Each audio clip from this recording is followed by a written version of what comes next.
Domingo 11 de febrero del 2024. Con el favor de Dios terminaremos el capítulo 13 del segundo libro de Samuel, versículos 21 al 39. Y he titulado este mensaje, Una olla de presión. Segundo libro de Samuel 13 del 21 al 29, titulado Una olla de presión. Acompáñenme en su Biblia, vamos a leer desde el versículo 20 del capítulo 13. Y le dijo su hermano Absalón: ¿Ha estado contigo tu hermano Abnón? Pues calla ahora, hermana mía, tu hermano es. No se angustie tu corazón por esto. Y se quedó Tamar desconsolada en casa de Absalón su hermano. Y luego que el rey David oyó todo esto, se enojó mucho. Mas Absalón no habló con Amnón ni malo ni bueno, aunque Absalón aborrecía a Amnón porque había forzado a Tamar su hermana. Aconteció pasados 2 años que Absalón tenía esquiladores en Baal Azor, que está junto a Efraín, y convidó a Absalón a todos los hijos del rey. Y vino Absalón al rey y dijo: He aquí, tu siervo tiene ahora esquiladores. Yo ruego que venga el rey y sus siervos con tu siervo. Y respondió el rey a Absalón: No, hijo mío, no vamos todos para que no te seamos gravosos. Y aunque porfió con él, no quiso ir, mas le bendijo. Entonces dijo Absalón: Pues si no, te ruego que venga con nosotros Amnón mi hermano. Y el rey le respondió: ¿Para qué ha de ir contigo? Pero como Absalón le importunaba, dejó ir con él a Amnón y a todos los hijos del rey. Y Absalón había dado orden a sus criados diciendo: Os ruego que miréis cuando el corazón de Amnón esté alegre por el vino, y al decir yo, herid a Amnón, entonces matadle, y no temáis, pues yo os lo he mandado. Esforzaos pues y sed valientes. Y los criados de Absalón hicieron con Amnón como Absalón les había mandado. Entonces se levantaron todos los hijos del rey y montaron cada uno en su mula y huyeron. Estando ellos aún en el camino, llegó a David el rumor que decía: Absalón ha dado muerte a todos los hijos del rey, y ninguno de ellos ha quedado. Entonces levantándose David, rasgó sus vestidos y se echó en tierra, y todos sus criados que estaban junto a él también rasgaron sus vestidos.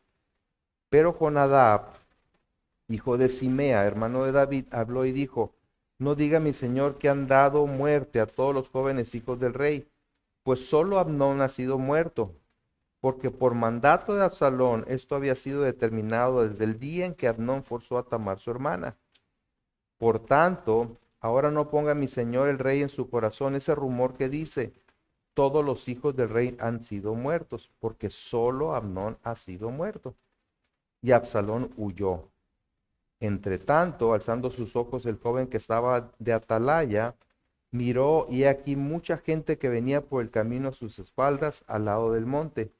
Y Jonadab dijo al rey: He allí los hijos del rey que vienen, es así como tu siervo ha dicho. Cuando él acabó de hablar, he aquí los hijos del rey que vinieron, y alzando su voz lloraron. Y también el mismo rey y todos sus siervos lloraron con muy grandes lamentos. Mas Absalón huyó y se fue a Talmai, hijo de Amiud, rey de Gesur. Y David lloraba por su hijo todos los días. Y así huyó Absalón y se fue a Gesur. Y estuvo allá 3 años. Y el rey David deseaba ver a Absalón, pues ya estaba consolado acerca de Amnón, que había muerto. Bien, Padre, estamos delante de tu presencia, a la expectativa, Señor, de lo que tú quieres hablar a nuestra vida en este día. Danos un corazón receptivo a tu palabra. Tu palabra es verdad.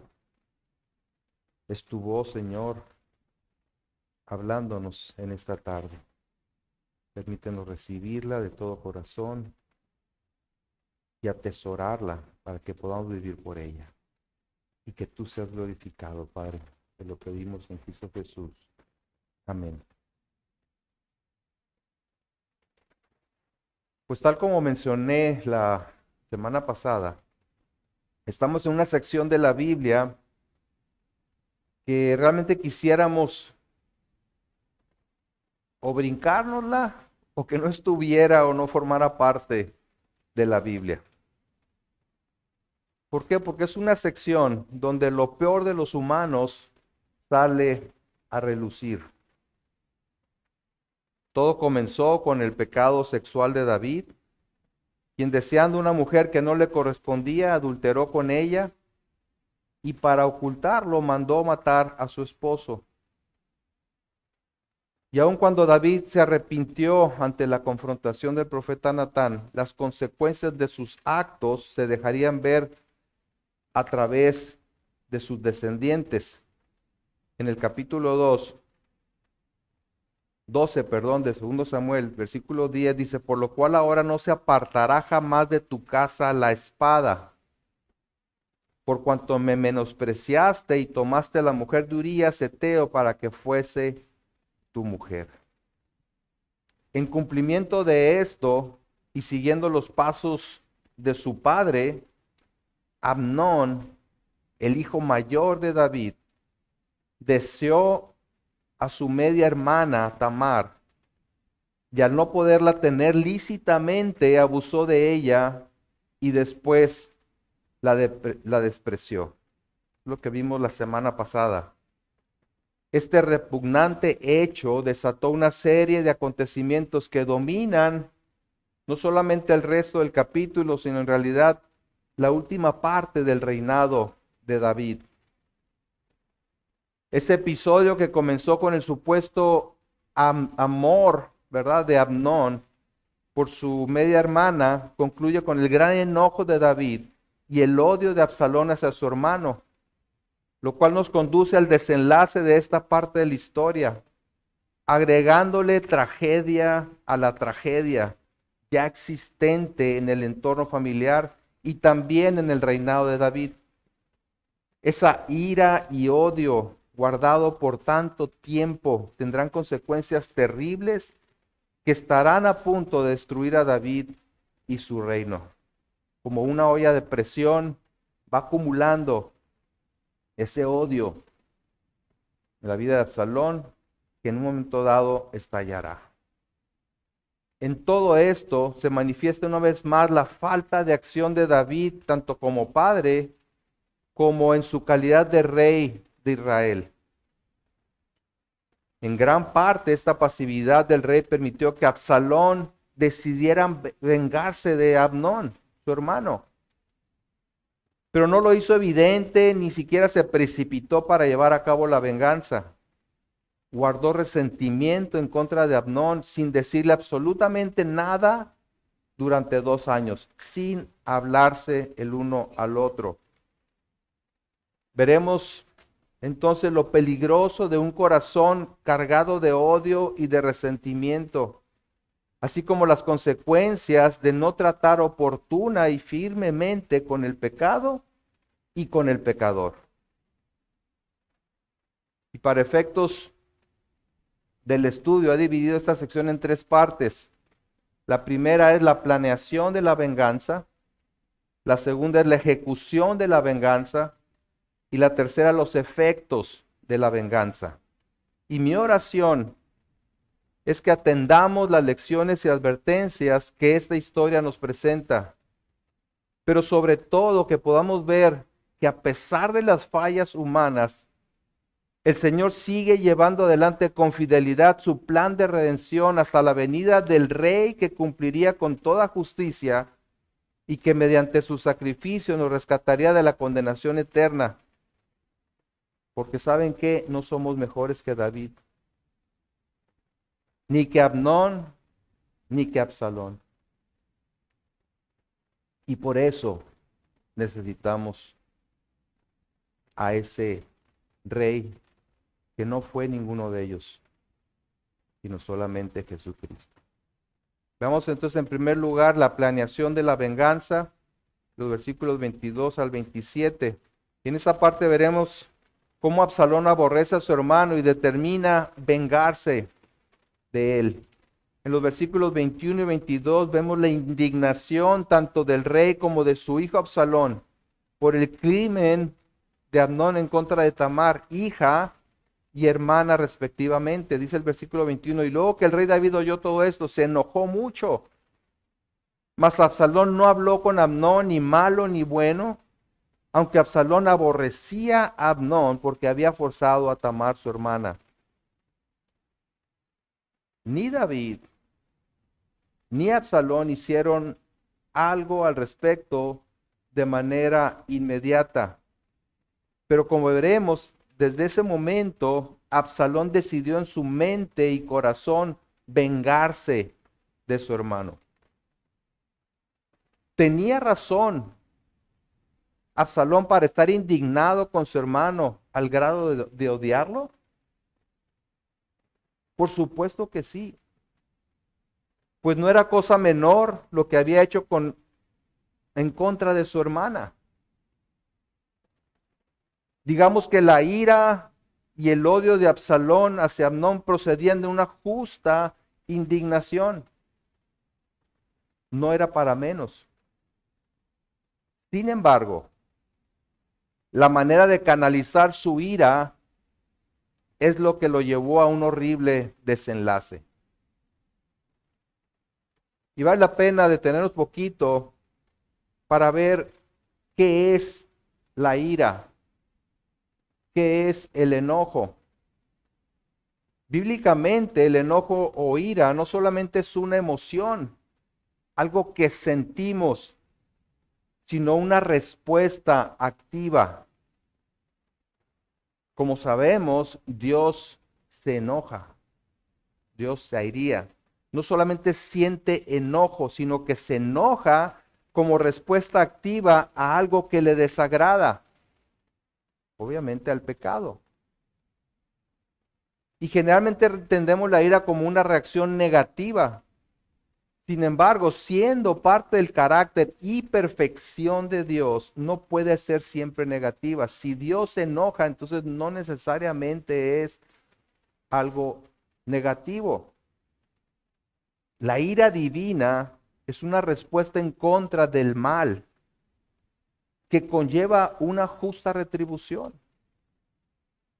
Dice el Salmo 7, versículo 11, Dios es juez justo y Dios está airado contra el impío todos los días. Dios se enoja con los pecadores por causa del pecado. Mantiene una ira justa contra todo tipo de maldad. Y es su oposición perfecta, pura y decidida al mal que conlleva una justa retribución. Él mismo dijo, el alma que pecare, esa morirá.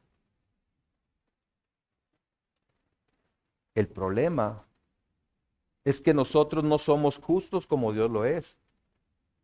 Y por lo tanto nuestro juicio no siempre es correcto.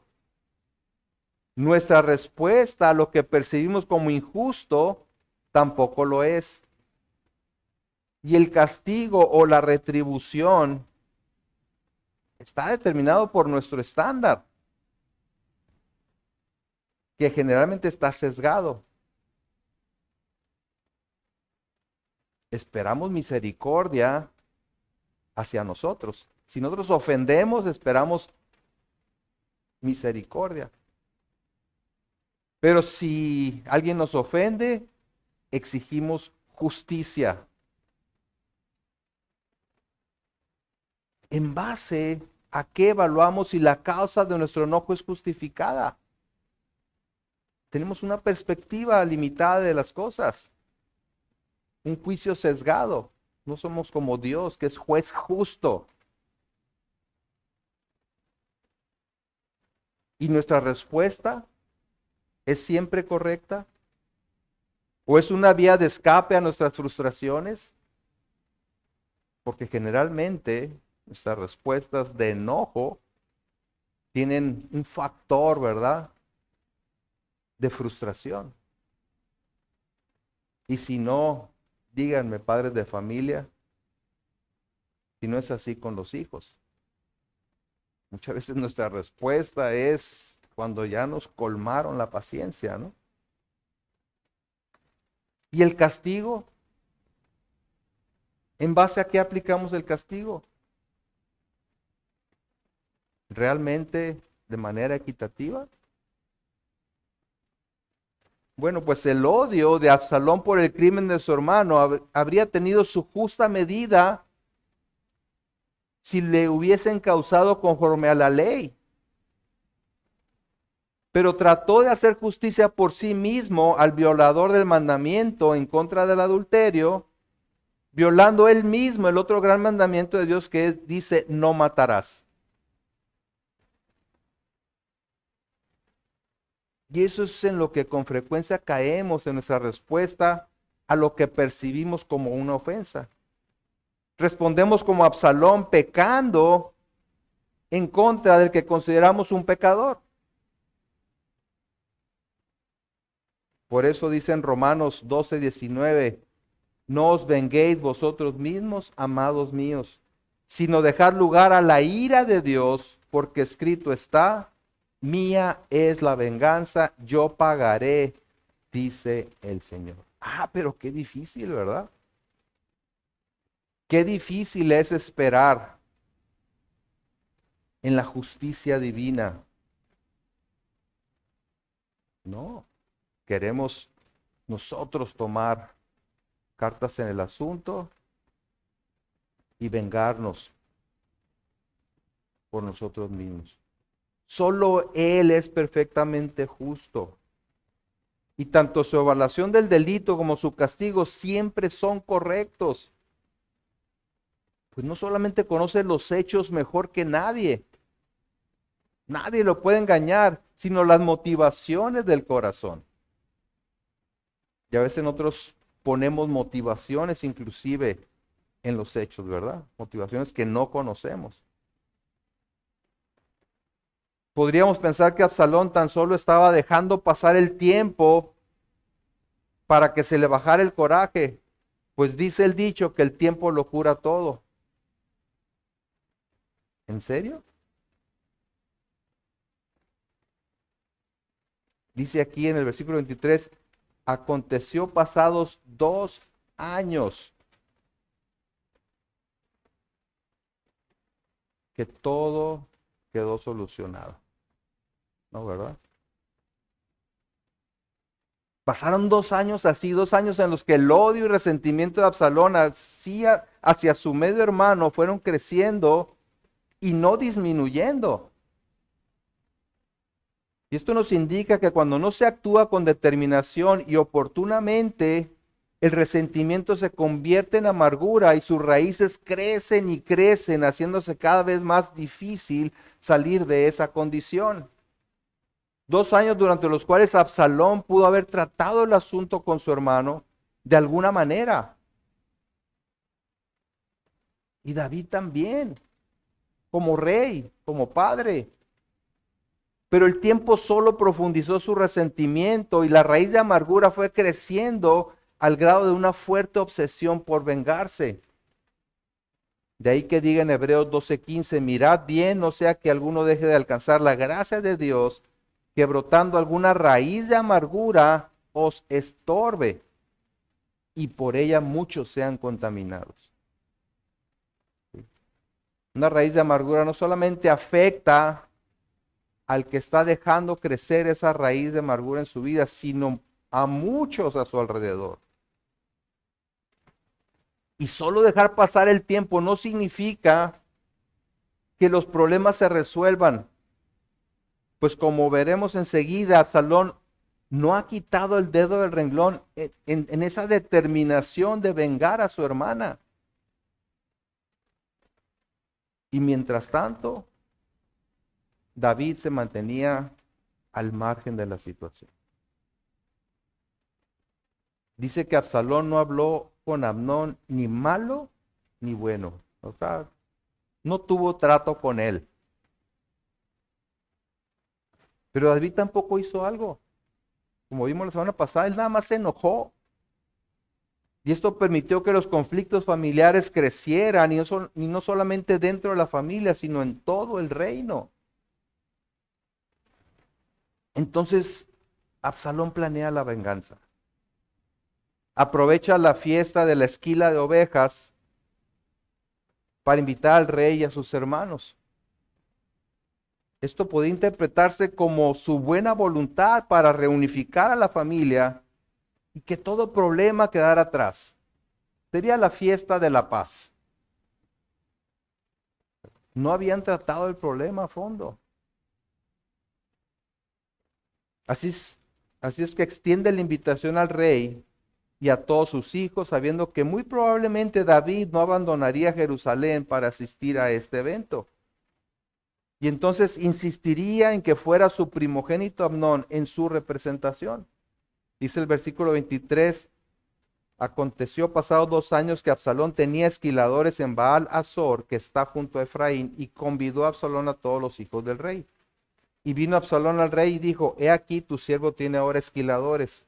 O sea, estaba llevando a cabo esa festividad donde trasquilaban a las ovejas, pues, ¿verdad? La cosecha, por decirlo así. Yo ruego que venga el rey y sus siervos con tu siervo. Y respondió el rey a Absalón, no, hijo mío, no vamos todos para que no te seamos gravosos.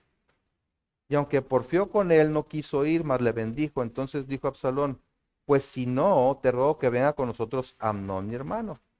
Y el rey le respondió, ¿para qué ha de ir contigo?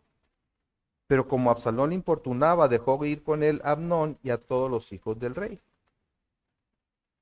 La asistencia de Amnón significaba la representación del rey por ser su hijo mayor y el siguiente en la sucesión. Así es que Absalón lo hace ver como muy importante que si el rey no asistía, se asegurara de enviar por lo menos a su representante.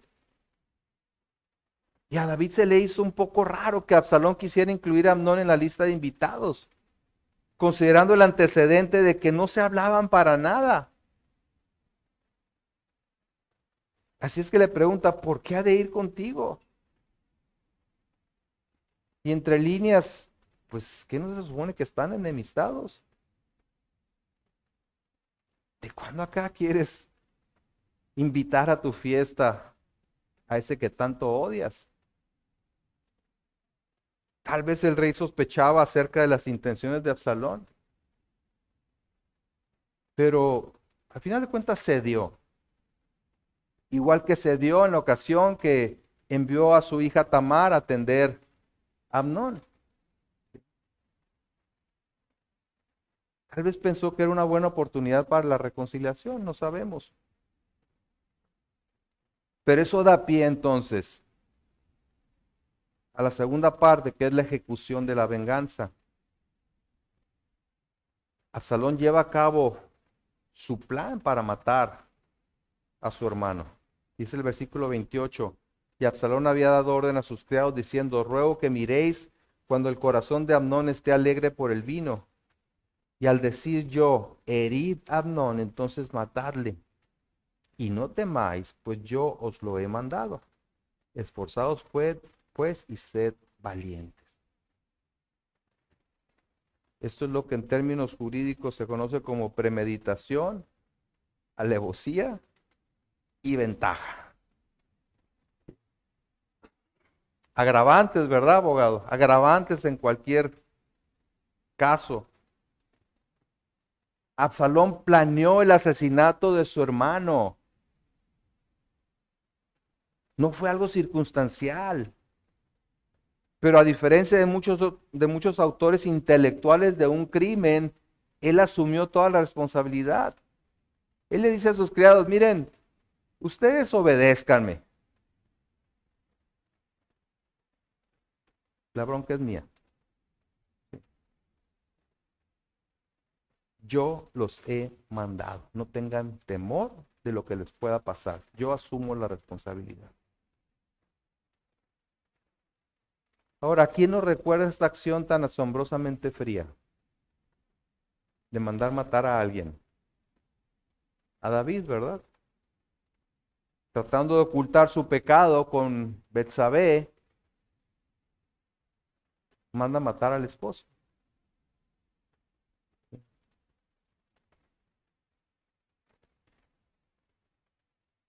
los dos crímenes de David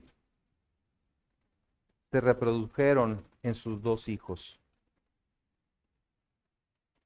Uno, abusando de una mujer que no le pertenecía, y el otro cometiendo el homicidio. Absalón toma completa responsabilidad de este acto y hasta lo hace ver como un acto de honor, como una venganza justa. Claro que sus siervos podían dudar por miedo a tener que enfrentar al rey, padre de Amnón. Iban a matar al hijo del rey, al primogénito del rey. Pero insisto, Absalón los calma y les exhorta a ser valientes en el cumplimiento de la orden.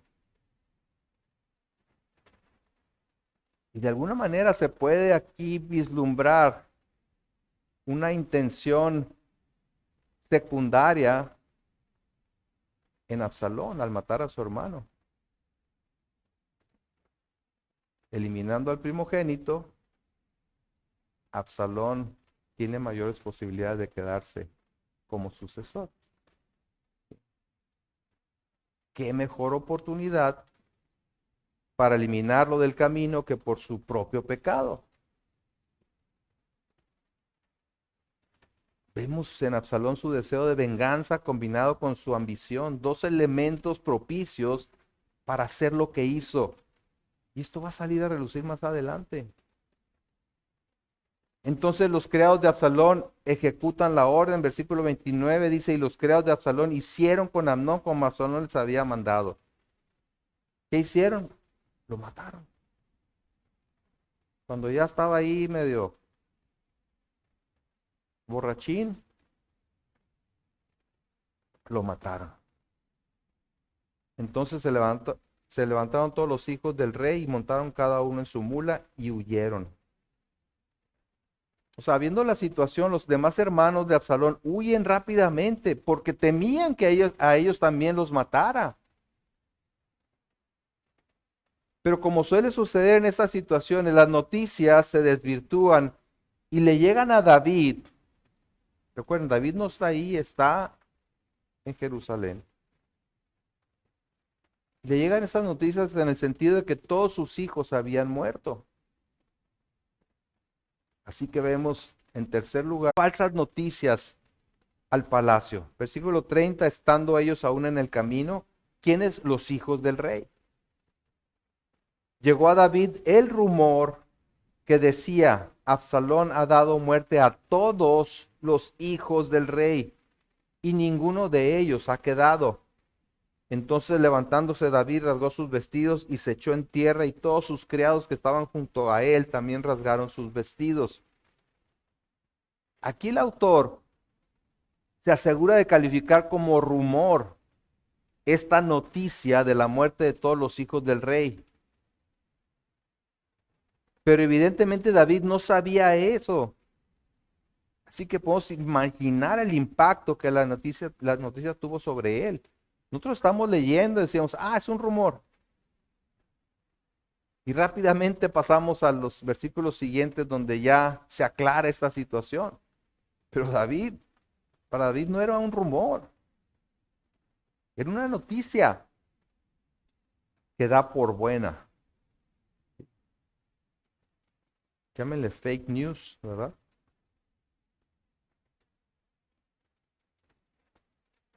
Ahora, ¿cómo llegó este rumor a Jerusalén antes que los hijos del rey? No lo sabemos.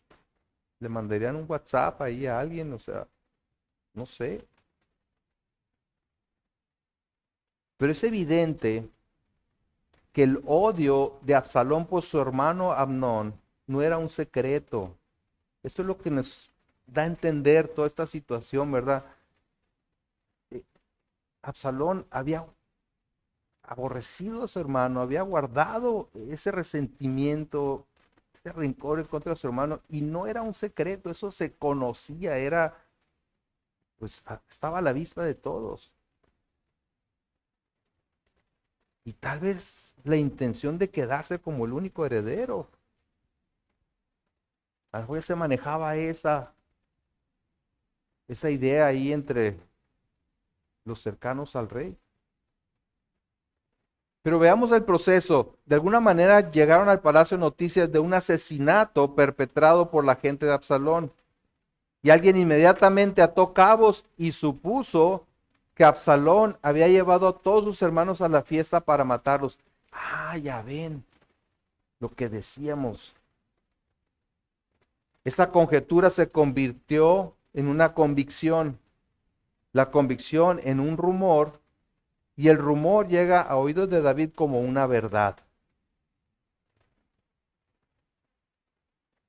Y así también nosotros somos muy dados a sacar conclusiones de información parcial que nos llega y convertir eso en realidades por las cuales juzgar un acto o inclusive a una persona.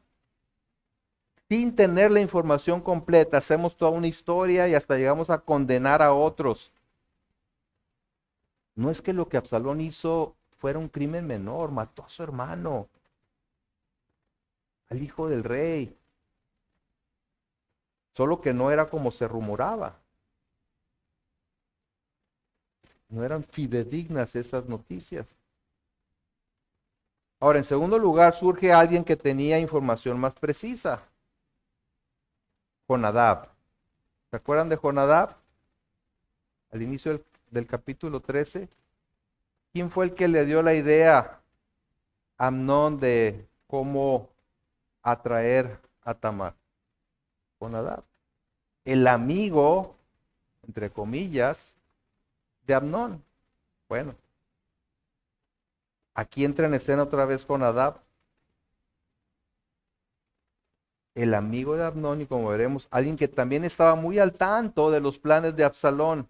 Dice versículo 32, pero Jonadab, hijo de Simea, hermano de David, habló y dijo, no diga mi señor que han dado muerte a todos los jóvenes hijos del rey, pues solo Amnón ha sido muerto, porque por mandato de Absalón esto había sido determinado desde el día en que Amnón forzó a Tamar, su hermana. Por tanto, ahora no ponga mi señor el rey en su corazón ese rumor que dice, todos los hijos del rey han sido muertos, porque solo Amnón ha sido muerto. ¿Cómo sabía Jonadab? No solamente los hechos,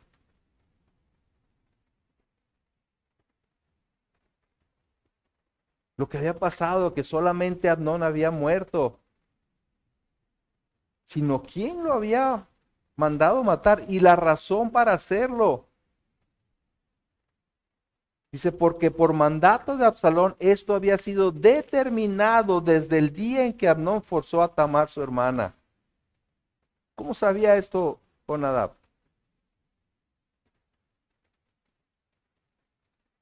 Pues a mí me lleva a pensar que conocía los planes de Absalón. Y muy posiblemente había sido parte de la maquinación. Es decir, él mismo ayudó a Amnón y al parecer ahora es parte del complot para matarlo.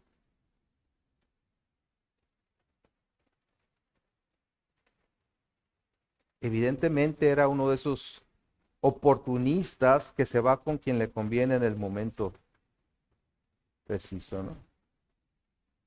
Estuvo con Amnón y ahora está con Absalón en contra de Amnón.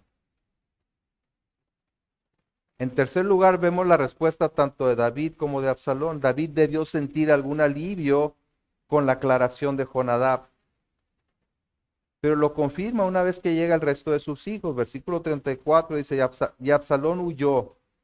Entre tanto, alzando sus ojos, el joven que estaba de atalaya miró y aquí mucha gente que venía por el camino a sus espaldas del lado del monte. Y dijo Jonadab al rey, he allí los hijos del rey que vienen, es así como tu siervo ha dicho. Cuando él acabó de hablar, he aquí los hijos del rey que vinieron, y alzando su voz lloraron. Y también el mismo rey y todos sus siervos lloraron con muy grandes lamentos. Si bien es cierto que las cosas no eran tan trágicas como se había anticipado, no todos los hijos del rey habían sido asesinados. No por eso dejaban de ser sumamente dolorosas estas noticias para el rey. un hijo, su primogénito había muerto por parte de otro de sus hijos. Como dice un comentarista, la casa de David se había convertido en una casa profunda y amargamente dividida contra sí misma.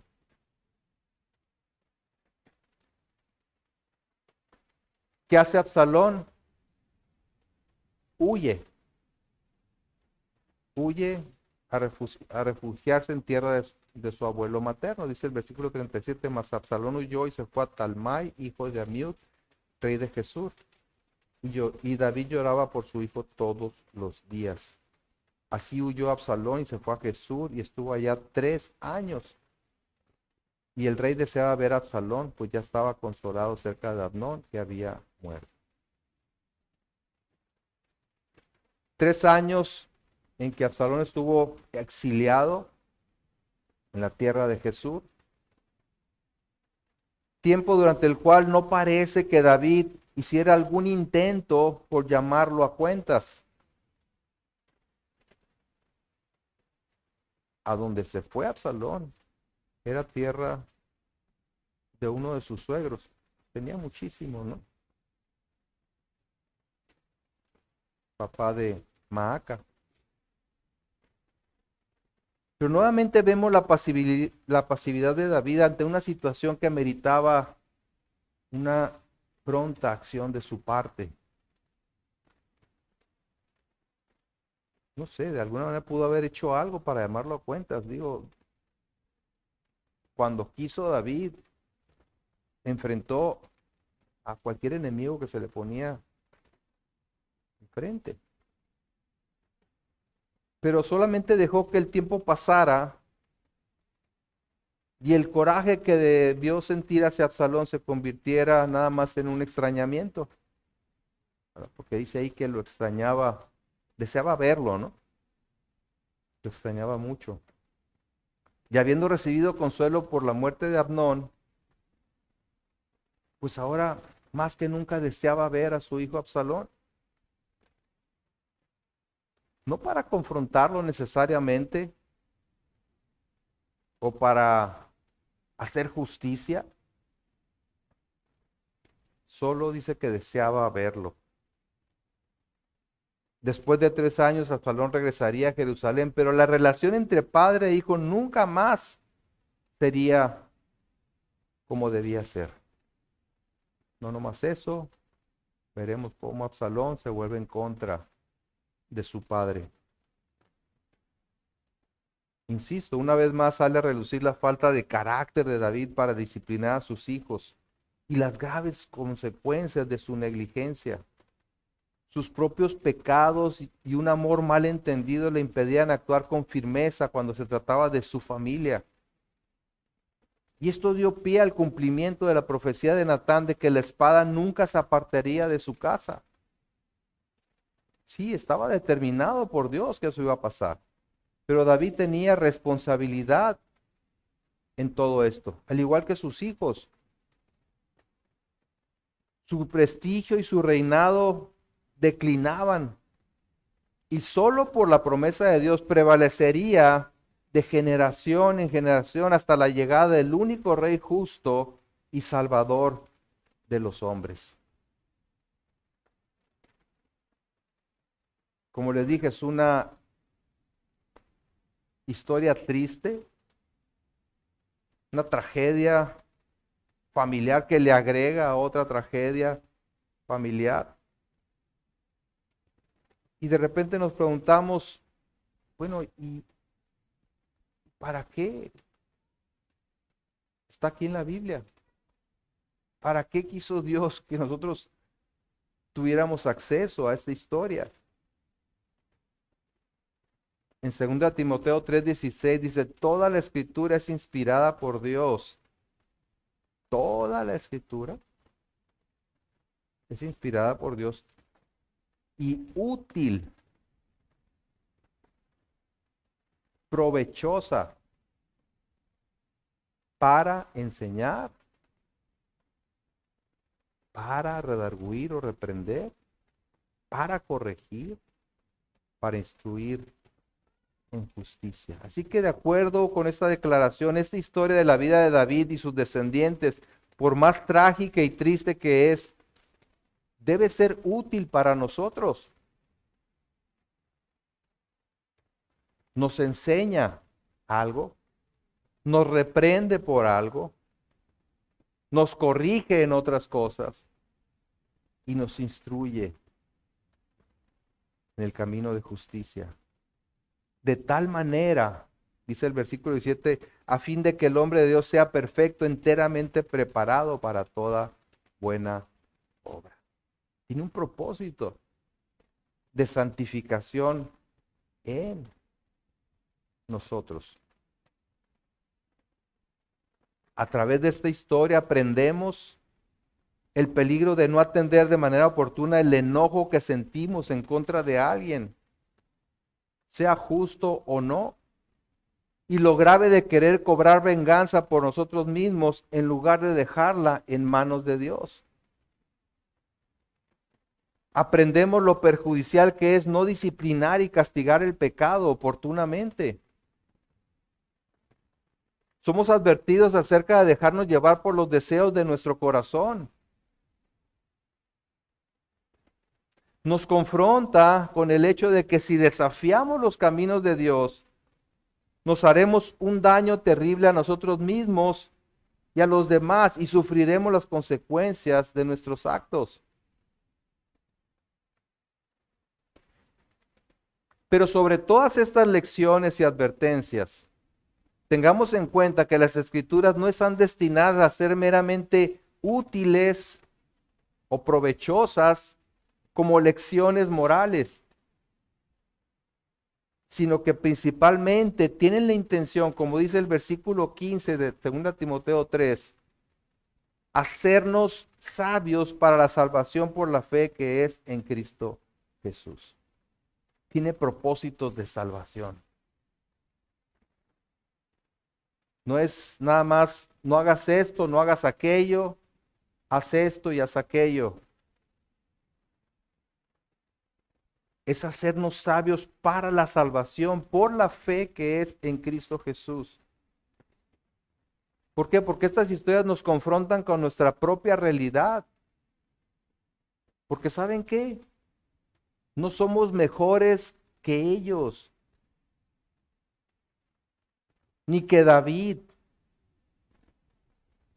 Ay, ese David. Ni que Amnón, ni que Absalón. Somos tan pecadores como ellos, aun cuando no hagamos necesariamente las mismas cosas. Pecamos desde el corazón. Odiamos, guardamos resentimiento, dejamos crecer raíces de amargura, albergamos deseos de venganza y clamamos por justicia divina para los demás, aunque esperamos misericordia para nosotros. ¿Y con qué objetivo nos confronta con todo esto? Con el objetivo de que veamos nuestra condición y acudamos a la misericordia de Dios. Acudamos a la solución de Dios para nuestra condición.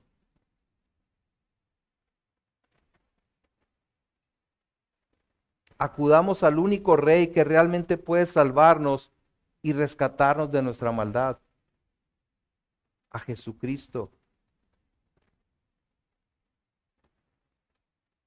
Y esto es lo que significaba para los lectores originales, recipientes originales de este libro. Bueno, pues, y si David falló, y si sus sucesores fallaron como fallaron, ¿qué esperanza tenemos nosotros? ¿Dónde está el rey prometido por Dios? Bueno, ese rey vendría del linaje de David por la fidelidad de Dios. no por la fidelidad de ninguno de ellos, ni de David, ni Salomón, ni de ninguno de ellos, por la fidelidad de Dios, porque Él así lo había prometido. Él se lo prometió a David. Entonces no ponga su confianza en un rey terrenal, sino en el enviado de Dios, en el Mesías, en el Hijo de Dios.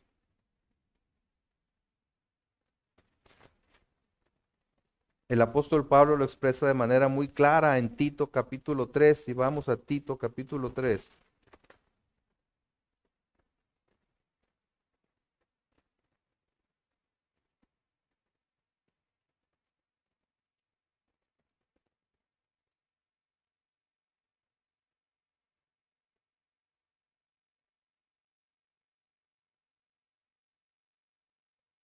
Versículo 3 de Tito 3.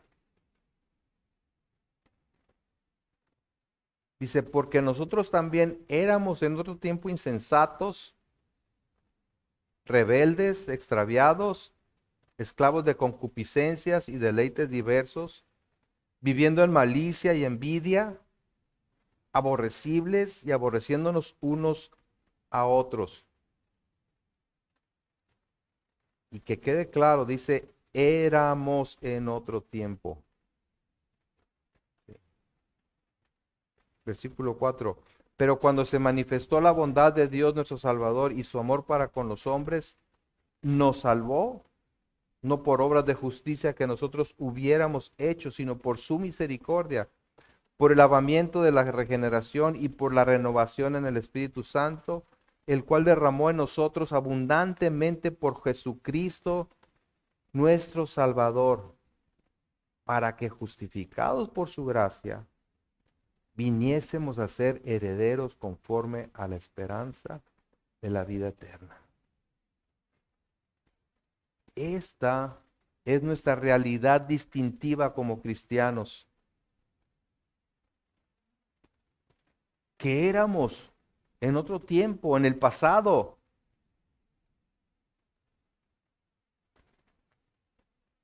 Todo eso que dice ahí. Pero ahora por la fe en Jesucristo hemos sido justificados por su gracia, de tal manera que gozamos de la herencia de la vida eterna. ¿Para qué? Para que ya no vivamos como esclavos de los deseos de la carne, odiando y procurando venganza, sino siguiendo las pisadas de nuestro Salvador, como dice en 1 Pedro 2:21. Vamos a 1 Pedro 2:21 y con eso terminamos.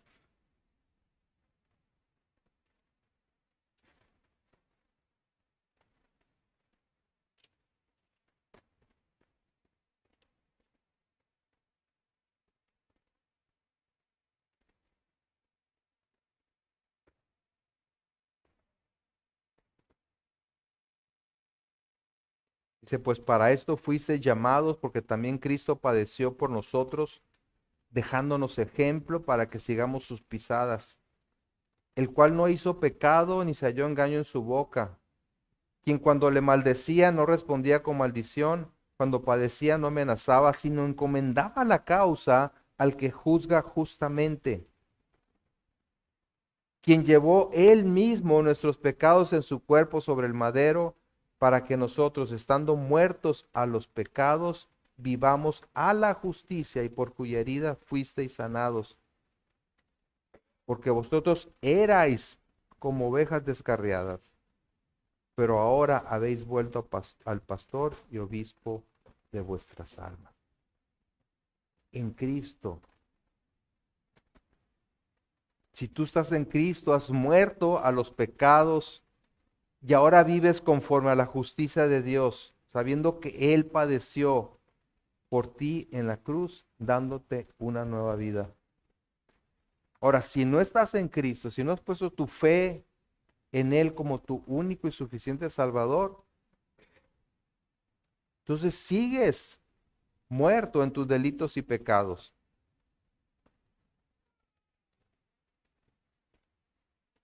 Sigues siendo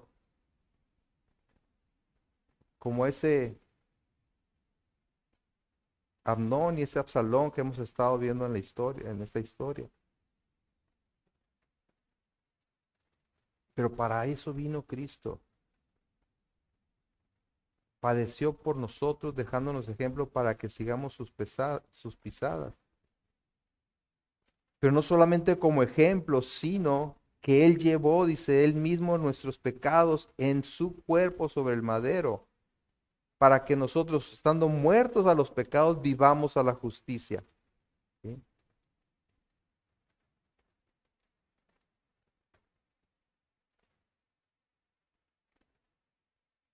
Si no estás en Cristo, arrepiéntete de tus pecados y cree que su muerte en la cruz fue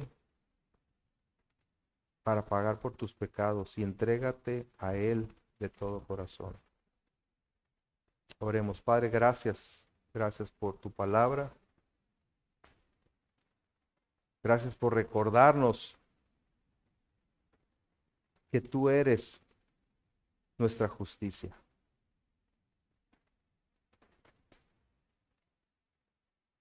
De tal manera que podamos vivir en esa nueva vida que tú nos has dado, Señor, libres de toda condenación,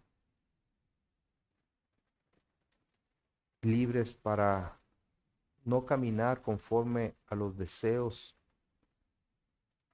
de la carne, sino fortalecidos en ti para andar conforme a tu voluntad. Líbranos de toda jactancia, Señor, y toda autosuficiencia, y permítenos venir delante de ti reconociendo nuestra gran necesidad de tu ayuda. Por Cristo te lo pedimos. Amén.